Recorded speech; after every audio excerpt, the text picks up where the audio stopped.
Boa tarde.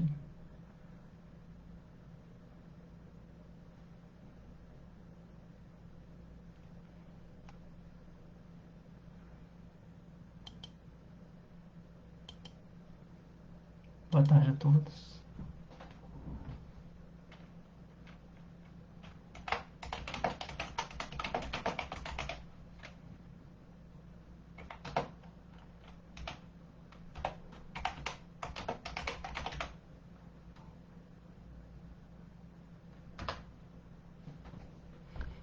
Olá, boa tarde. Boa tarde, Washington, Margarete, Keila, Marilene, Margarete, eu, Osana, boa tarde, Fabíola, boa tarde, Patrícia, boa tarde, Leandro, boa tarde. Sejam bem-vindos. Vocês estão me ouvindo bem? A minha voz? Ei, Cecília, boa tarde também. Minha voz está saindo legal?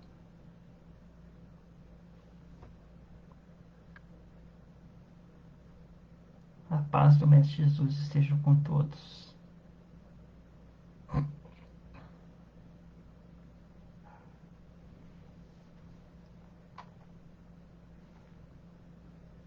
Wagner, boa tarde. Luciana, boa tarde. Alziro, boa tarde. Ouvindo bem, obrigado, Carol. Washington mandando um abraço, manda um abraço para ele também. Estamos te ouvindo bem, boa tarde, meus irmãos. Ei, Rosa, como é que você está? Patrícia, Jefferson, boa tarde. Jandira, boa tarde. Um abraço no Rogério. Rogério, Roberto. Oh, meu Deus do céu. Ei, Ângela, boa tarde. Eu não sei quantas pessoas tem na sala, que isso já é passado, isso não fala mais nada, não. Aqui não fala para mim quantas pessoas tem na sala. Então a gente vai esperar mais alguns minutos para a gente começar. Algum tempo só. Eu espero poder passar o recado essa tarde. Nós estudamos um pouco, assistimos alguns, alguns vídeos e nós vamos falar sobre conhece-te a ti mesmo. Então,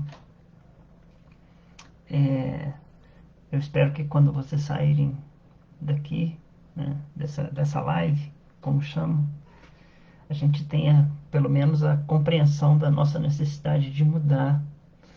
Ricardo, chamei de Rogério. Tá vendo, Cecília? Eu não chamo só o seu marido errado, não. Eu chamo o marido da Jandira também, o Ricardo. Né? Ricardo e Rogério são um problema para eu saber. Fabrícia chegou, a Patrícia tem 22 pessoas, a Fátima, oi Fátima, boa tarde. Eu acho que 22 pessoas dá pra gente pelo menos iniciar fazendo uma oração, né? Uma oração de agradecimento, uma oração pedindo também, e uma oração louvando ao Pai, né? Pela oportunidade que Ele nos dá nesse momento de nos reunirmos, mesmo que virtual, que o calor humano possa ser reflexo para nós todos aqui, que nos unimos em nome de Jesus. Que essa tarde possa ser bem aproveitada nos ensinamentos que a espiritualidade vem a nos passar, que nós possamos sair, né, melhores do que agora, quando iniciamos essa conversa, esse bate-papo amigo, né? Que a nossa irmã Lúcia possa nos guiar, não só hoje, como sempre, a caminhos de equilíbrio e de luz e de paz. Que assim seja. Louvada seja a luz que nos uniu no amor do Cristo. Daci, boa tarde. Eliane, Pati Correia, Coquelzinha, Neide. Não esqueça da história. Não esquecerei da história. Ela faz parte desse assunto, né? Eu tenho que falar sobre conhece a ti mesmo. E nós vamos começar pelo básico. Mas hoje nós vamos fugir um pouquinho do básico, só do básico. A gente vai falar um pouco de alguns assuntos que não estão dentro do Livro dos Espíritos, mas estão, na verdade, no assunto geral que nós temos que conversar.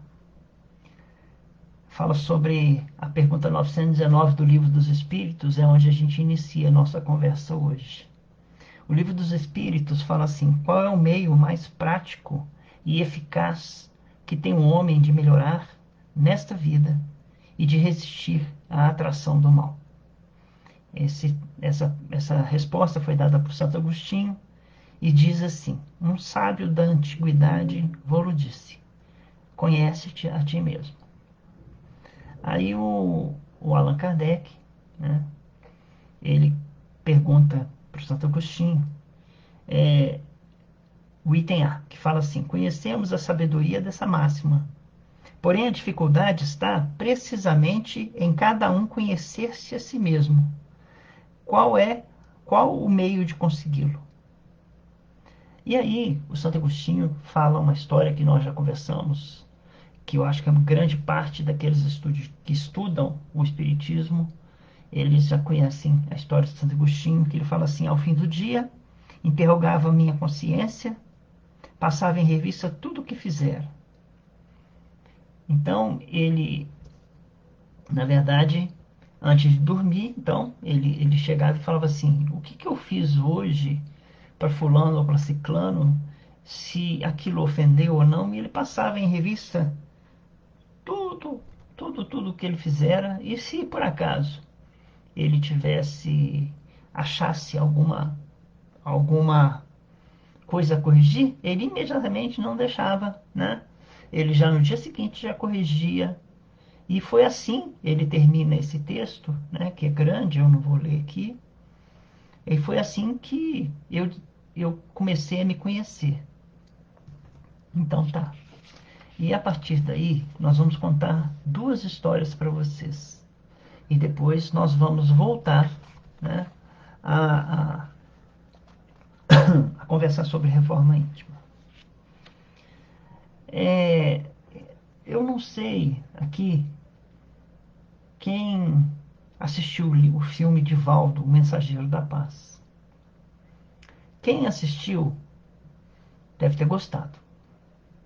Quem não assistiu, assista que vai gostar. Mas eu vou dar um spoiler no filme, em uma parte, sabe? E é pequeno, na verdade é um diálogo da Joana de Ângeles com o Divaldo. E esse diálogo ele corre da seguinte maneira: o Divaldo ele tinha se proposto fazer palestras lá em Aracaju. Ele não se preparou para a palestra, né? Não se preparou para a palestra, chegou o Humberto de Campos e socorreu ele, né? E aí ele ficou com essa situação da Joana de Anjos ter chamado a atenção dele, do Humberto de Campos ter chamado a atenção dele, ele ficou meio que chateado, né? Por ele ter ficado chateado, ele baixou a guarda espiritual, a guarda energética dele. O Washington e eu conversamos essa semana sobre isso, né? Baixou o nível energético dele e veio aquele inimigo dele, né? Inimigo de 400 anos, né? E veio conversar com ele tentando fazer com que ele se suicidasse. E, na verdade, quase ele consegue fazer com que o Divaldo suicidasse pulando de uma ponte. Mas antes do Divaldo pular da ponte, veio um monte de vozes dizendo para o Divaldo não pular. E gritaram assim, não, não. E Divaldo foi, tremeu, não pulou, olhou para trás. Quem estava atrás dele era a irmã dele, que havia suicidado há pouco tempo. A irmã dele falou que não valia a pena, né, suicidar, porque senão ele teria o fim que ela teve, né? Porque ela no suicídio pensou que ela ia alcançar a paz por causa que ela foi traída e, na verdade, não alcançou a paz, só alcançou o desespero. Então, a resposta, ela disse para ele que o suicídio não era a resposta para nada. Aí ele está lá sentado na praça, sozinho, perto de uma igreja, sentado perto de uma cruz. Chega Joana de Ângeles e o Divaldo reclama com ela, né? Por que que ela não interferira na sua tentativa de suicídio? Aí ela responde para o Divaldo assim: jamais eu, Joana, poderia interferir no seu livre-arbítrio. A escolha será sempre tua. Eu só te peço trabalho e dedicação. Essa foi a resposta dele. Divaldo então diz assim: mas o espírito quase me induziu ao suicídio. Aí ela falou assim: aquele espírito não te induziu a nada. A tua mente é que entrou na sombra e criou a condição emocional para que ele se sentisse em casa. As tuas emoções, sim, sem controle, é que deram poder a esse irmão. Aí, continuando o ensinamento para ele, disse assim: quem seleciona a chegada de espíritos bons ou maus é a sua mente, os seus pensamentos. Divaldo então pergunta para ela como saber que tipo de espírito que ele estava atraindo. E ela deu a resposta para ele que se assemelha muito à resposta do Santo Agostinho. Aí ela diz assim para ele, se perguntando várias vezes durante o dia: o que eu estou pensando agora me afasta ou me aproxima de Deus? Eu poderia contar para alguém o que se passa na minha cabeça agora? Dependendo da resposta, nós saberemos o tipo de espírito que está ao nosso lado. Aí ele fala assim, de volta: a solução é o amor. Né? Vamos guardar essa história, daqui a pouco a gente volta nela e a gente vai contar uma outra história. Essa história é do mito da caverna. Na verdade, os filósofos não gostam que chamem de mito porque chamam de mitologia. Então eles falam de alegoria da caverna. E ela é de Platão e está num livro chamado República, que tem 8 volumes. E, o personagem principal desse livro é o Sócrates, que era o mestre de Platão.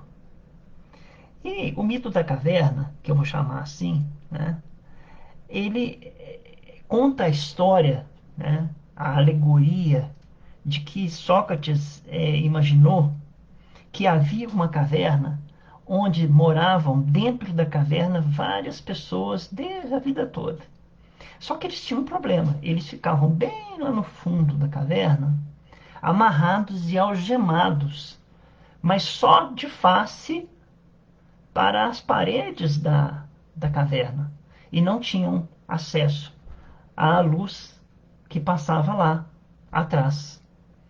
O que tinha na entrada da caverna era uma grande fogueira. Então, todo mundo que passava fora da caverna refletia uma sombra no fundo da caverna. Então, todos os espíritos, os irmãos, todas as pessoas que moravam dentro daquela caverna, olhando para aquelas sombras distorcidas e ouvindo o som dos ecos que chegavam lá para trás, fizeram um mundo todo particular, só pensando que a única realidade que existia para eles era a sombra que passava na parede. Então eles fizeram toda uma teoria, a única realidade dessa história toda era o que se passava na sombra, eram sombras, né? É, um dia aconteceu que um, um deles, que morava dentro da caverna, conseguiu se libertar. E ele, saindo da caverna, olhou para aquela claridade, olhou para o sol, e a primeira reação que ele teve foi ficar meio tonto e cego, porque a luz do sol era a primeira vez que ele via. Ele fechou os olhos e começou a se acostumar com a luz, né? Aí ele acostumou-se com a luz e com o tempo ele foi vendo que tudo aquilo que ele tinha passado dentro da caverna era ilusão, porque a verdadeira realidade era aquilo que ele estava vendo ali agora. E deu uma vontade doida nele de voltar para as pessoas que tinham, que estavam lá dentro da caverna para falar assim, olha, existe um outro mundo além dessa vida que nós enxergávamos nas sombras, e esse mundo é a realidade. Mas Sócrates disse que era muito capaz que essas pessoas matassem essa pessoa que falasse que a realidade é outra. Esse é o mito da caverna, bem resumido, né? Mas existe, lógico, né, uma história atrás desse mito da caverna, e essa história, né, ela se chama, assim, muito simplesmente de um encontro da ilusão com a realidade. Né? Vocês estão me ouvindo? Então, né? Eu acho que estão. É o encontro da ilusão com a realidade. No momento em que ele vivia lá dentro da caverna, né, Sócrates escreve assim, que essa é a nossa condição hoje na vida. Né? Ele lá e hoje eu estou falando assim para vocês, filosoficamente falando, que nós assumimos a nossa vida de ilusão como uma realidade. E qual é essa ilusão? A ilusão que tudo que se passa dentro, nas sombras distorcidas, é real. Tá. É, Sair da caverna é querer sair da ilusão, enxergando um sol, que é o sol da realidade. E o que seriam as ilusões dessas pessoas que viviam na caverna? São os bens materiais, são as coisas que a gente vai, durante a vida, acumulando, né, como necessidades básicas, mas no final é tudo ilusório. É como se nós estivéssemos dentro da caverna. E é preciso muita coragem para a gente sair fora da caverna, né? Então, vem assim, a condição do ser humano atual é de como se estivesse dentro da caverna, mas um chamamento enorme que existe hoje para a gente sair e enfrentar a nossa realidade. Assumirmos nossa vida é, e deixarmos a ilusão de lado. Né? Um deles consegue se libertar e ao sair da caverna ele vê o sol, que a princípio cega, mas ele foi se acostumando. Então, ele quer enxergar a realidade. Então, isso gera um monte de lição. Né? Eu espero que eu não esteja sendo muito confuso. Se alguém escrever aqui, ó, Renato, está muito confuso, eu não estou entendendo, por favor, eu explicarei de novo. Tá? Mas aí o que acontece? Existem cinco lições que nós podemos tirar. Cinco lições que nós podemos tirar dessa história que eu contei para vocês sobre o mito da caverna. Primeiro, as coisas materiais são sombras. Coisas materiais e bens corporais parecem ser reais, mas não são. São passageiros. São bens passageiros e instáveis. Valores reais são aqueles imateriais, são os bens da alma. Os valores materiais são secundários e os valores da alma são essenciais para nós nesses dias de hoje. Uma, que pessoas não querem sair da caverna, e há outras que querem elevar os espíritos a Deus. Mas para isso você tem que querer sair da caverna. Ficar dentro da caverna é a segunda lição. É mais fácil. É lógico. Você está vivendo uma ilusão. Então você quer continuar morando na caverna. É mais fácil. Você está acostumado, não vai mudar seu homem velho, né? Assumir a responsabilidade pela própria vida é realmente um caminho que te exige mais esforço. E nós gostamos de ficar na zona de conforto. Ficar na sombra e não sair da própria inércia é mais fácil. A terceira lição que nos conta esse mito da caverna é que a luz pode criar incômodo. Por quê? Quando ele acabou de sair da caverna, ele olhou para o sol. Ele não conseguiu enxergar o sol. Né? O que, que significa isso? Quando nós saímos da nossa ignorância e encontramos a nossa própria ignorância lá fora, né? Nós perdemos aquela crença que nós tínhamos que os bens materiais eram, mas eram primordiais em nossas vidas e necessários, e nós começamos a lutar intimamente, intimamente, né? Mudança interna, transformação, esforço, né?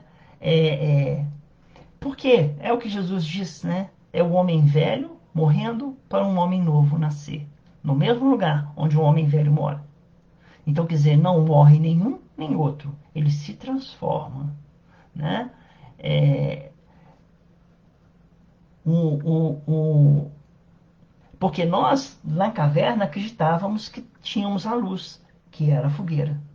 Mas a gente vê que a luz no verdadeira não é a fogueira. A luz verdadeira, nesse mito, é o sol, né? E quem quer contemplar esse sol tem que abandonar a fogueira. Essa é a lição número 3 do mito da caverna. A lição número 4 do mito da caverna é o seguinte: quando você está fora, você não vai encarar de frente a realidade. Você tem que primeiro se habituar. Se habituar a viver fora da caverna. Por quê? Porque a gente cria hábitos. Você habitou, você criou um hábito de morar dentro da caverna a vida toda. Para sair, você precisa criar um hábito para morar fora da caverna a vida toda. Então, habituar-se para quê? Para contemplar o novo, contemplar o superior, contemplar o divino. Né? O sol, que para ele apresentou toda a realidade, você tem que habituar a olhar para ele. Né? Olhar para a luz, aproveitar a luz, acostumar-se com a luz. Porque primeiro você teve que lutar para sair, depois incomodou, e depois você se habitua. E depois de habituar-se àquela luz, você tem um quinto, que é devolver todo o bem que você recebeu. E aí entra, né, a ideia de Platão e de vários profetas e de vários homens santos que ao vir aqui para a Terra para falar assim, olha, homens da Terra, eu saí da caverna e não é nada disso que vocês estão pensando. A caverna é uma ilusão tão grande que vocês não imaginam a realidade que tem lá fora. Você está devolvendo o bem que você recebeu pelo esforço seu. Voltar à caverna para ajudar os outros, com um compromisso diário de ser melhor e de ajudar o próximo.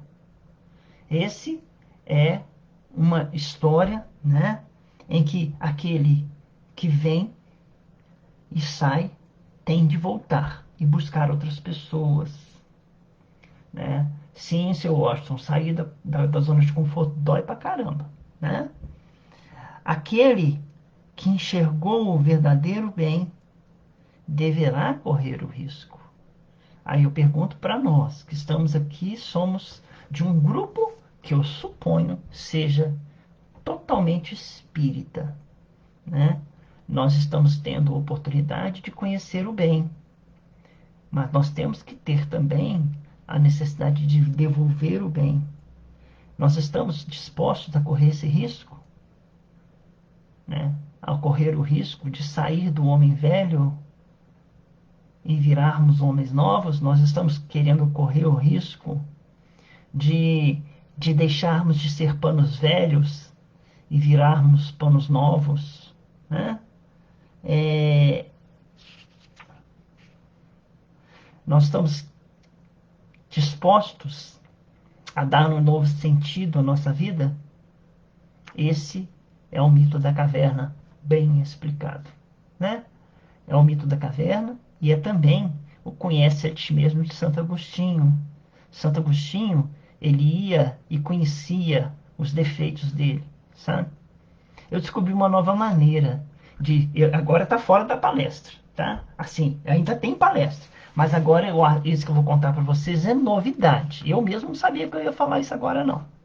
Eu estou lendo um livro que é pouco conhecido seus. Ninguém conhece, não. Chamado 2000 Anos. Né? A 2000 Anos do Emmanuel. Né? Acho que ninguém conhece aqui. Né? Então, o livro tem duas pessoas que fazem uma maldade muito grande. É a Fúvia e o Sulpício. Eles envenenam o ouvido do Emmanuel de uma tal maneira que eles conseguem acabar com o casamento do Emmanuel. E eu não consegui ler aquelas páginas. Dói muito, conforme a Carla, né? Dói muito porque a Lívia, ela sofreu sozinha e o Emmanuel sofreu sozinho. Por quê? Porque o Emmanuel era um fraco, egoísta, ciumento e não acreditou na esposa dele, que era fiel, né? Ele não tinha razão nenhuma, mas eram duas pessoas más. E eu aprendi que quando eu não consigo enxergar tanta maldade, muito provavelmente eu devo ter feito aquilo. Então, em alguma existência minha, eu devo ter feito muita maldade naquele nível de fofoca, naquele nível de perversão. Porque o que a Fúvia fez com a Lívia foi muita perversidade, quem já leu o livro. Nossa, ela é realmente perversa. E eu não consegui ler o livro sem olhar a perversidade daquela pessoa. E eu pensei assim, se eu estou aqui tão assim dolorido pela perversidade dela, muito provavelmente eu já fui perverso assim em outra existência, né? É, cadê?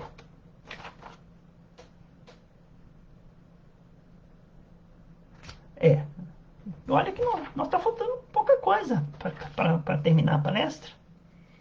Então, nós voltamos para a parte. Espero que tenha ficado bem entendido a parte do mito da caverna. Espero que vocês tenham gostado da parte do filme que eu falei, né? Do, do filme do Divaldo, né? Em que ela disse para o Divaldo algumas verdades, né? Mas nós vamos nos integrar agora no que seja 6 perguntas que nós podemos fazer quanto à reforma íntima. Primeira pergunta: o que é reforma íntima? Reforma íntima é um processo de autoconhecimento. Ele é íntimo. Você não está conhecendo o que está fora.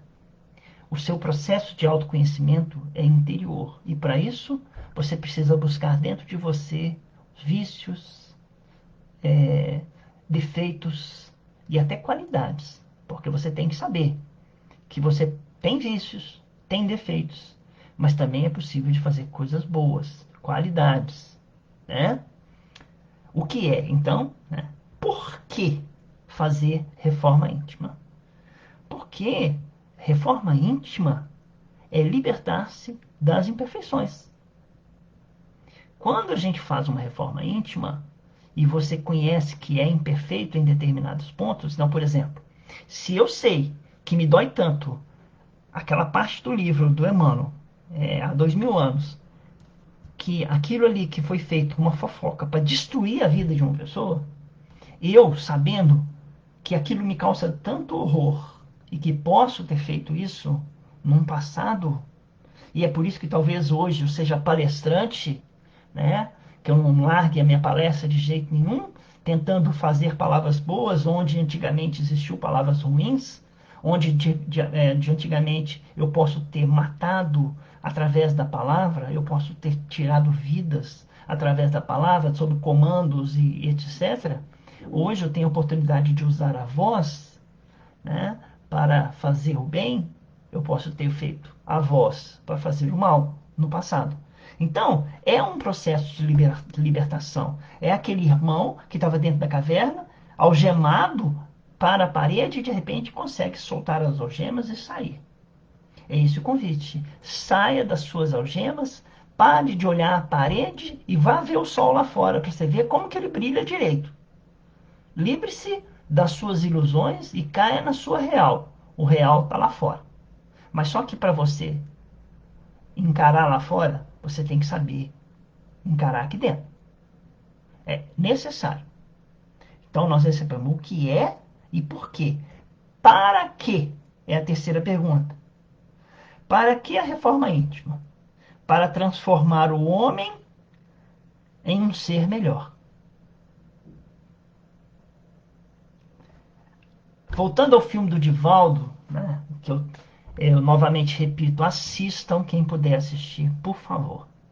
Voltando ao filme do Divaldo, o Divaldo fala uma coisa quando ele... Nossa, é spoiler atrás de spoiler. Eu vi, parece que eu estou fazendo uma live de cinema. O Divaldo tinha acabado de pegar a filha do obsessor dele de 400 anos e recebe ela nos braços. E o obsessor vira para ele e fala assim: Você vai pagar essa coisa feia aí? Ele falou: Lógico que vou, e vou amá-la o máximo que eu puder na minha vida, assim como eu tenho capacidade para te amar o máximo que eu puder na minha vida.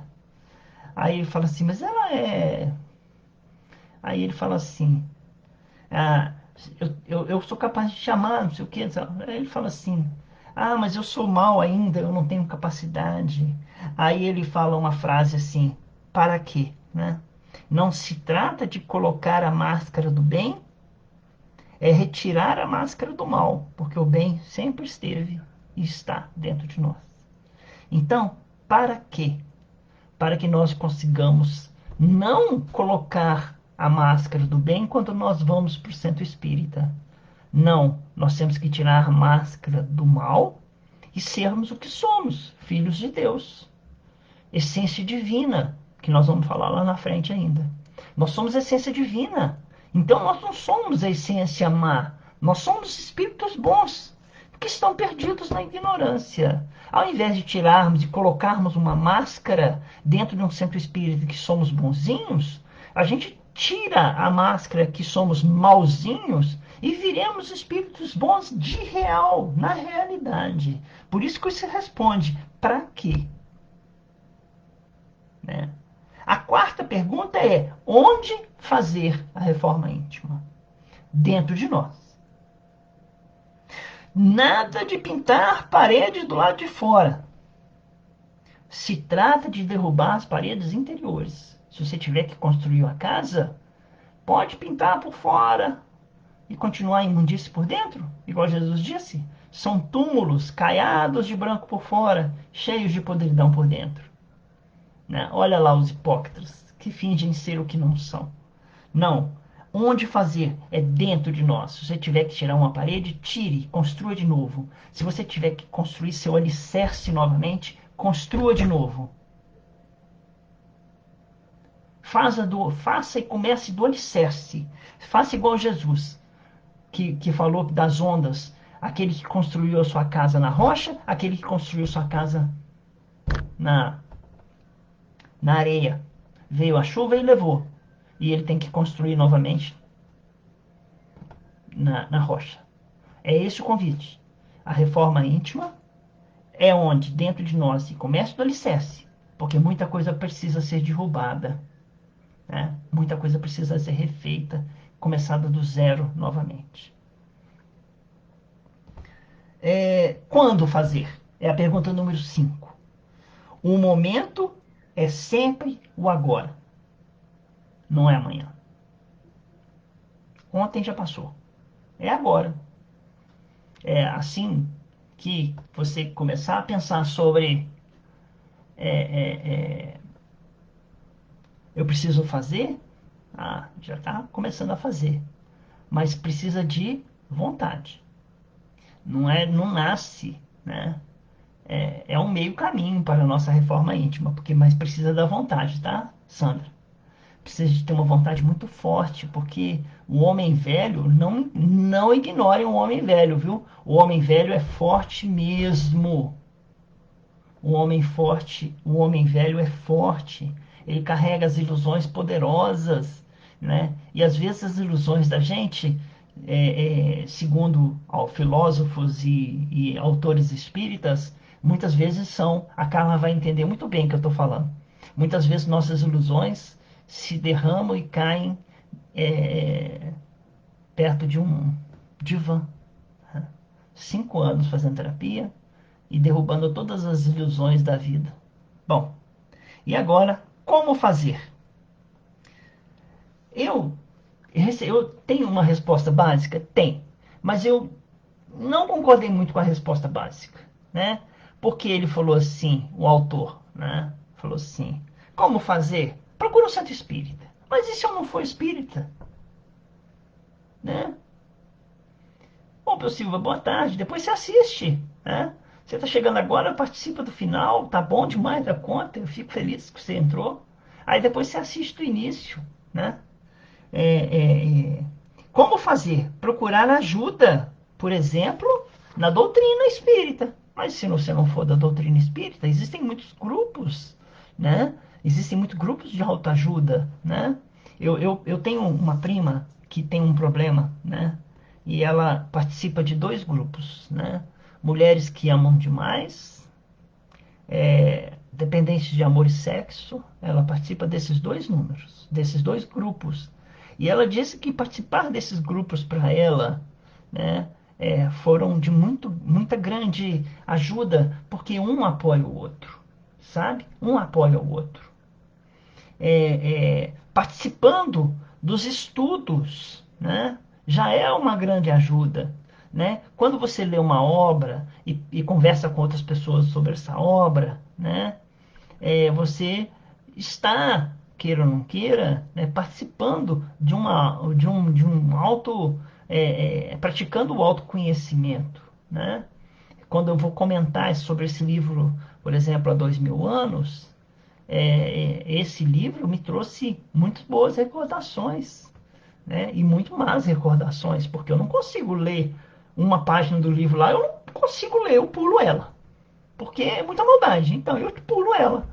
Então eu deveria ter força suficiente para ler essa página e amargar a dor que está lá naquela página, né? Mas eu não tenho também, né? Mas assim eu vou encarando as minhas fraquezas, mas eu encaro também os meus momentos de ser forte, né?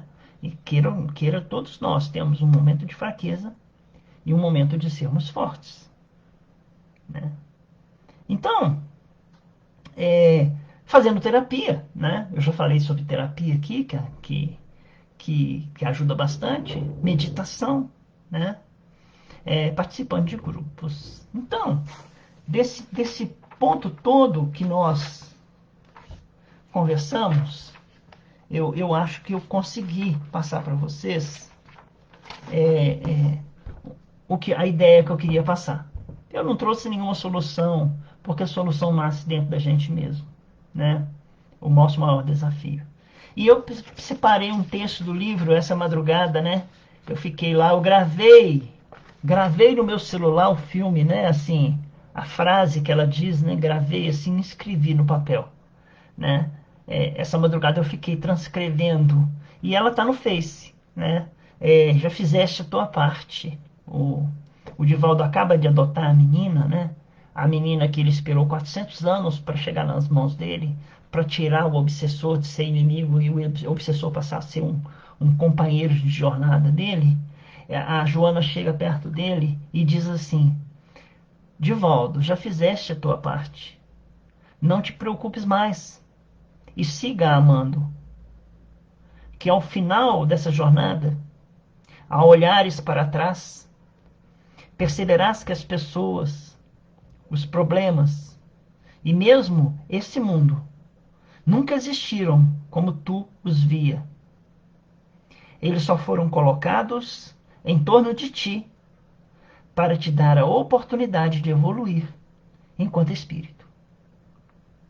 Se viveres assim, na consciência da imortalidade da tua essência divina, quando chegar o último dia desse corpo aqui na Terra, verás que a luta nunca foi contra o outro.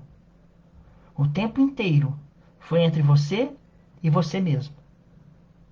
O maior desafio da criatura humana é a própria criatura humana.